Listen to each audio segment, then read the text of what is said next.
പുണർതം നക്ഷത്രം ജീവിതം, വിദ്യാഭ്യാസം, വിവാഹം, ജോലി എന്നിവയെക്കുറിച്ച് പ്രതിപാദിക്കുന്നു.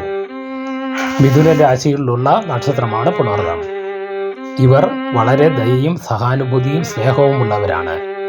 വ്യാഴത്തിൻ്റെ സ്വാധീനമുള്ളതിനാൽ ഇവർക്ക് പഠനത്തോട് താല്പര്യം ഉണ്ടാകും.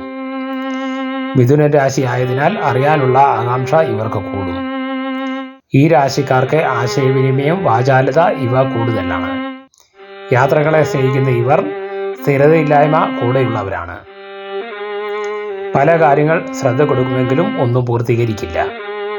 അധ്യാപനം, പ്രഭാഷണം, ബാങ്കിങ്, ട്രാവൽ ഏജൻസി, എഴുത്ത്, പത്രപ്രവർത്തനം എന്നീ തൊഴിൽ മേഖലകളിൽ ശോഭിക്കും. സ്ത്രീകളുടെ വിവാഹപ്രായം 21, 23, 29, 31 എന്നീ പ്രായങ്ങളിലാണ്. പുരുഷന്മാരുടെ വിവാഹപ്രായം 29, 31, 32 എന്നീ പ്രായങ്ങളിലാണ്. പുരുഷന്മാർക്ക് ജീവിതത്തിൽ സ്ഥിരത ലഭിച്ചതിന് ശേഷം വിവാഹം കഴിക്കുന്നതാണ് ഉത്തമം.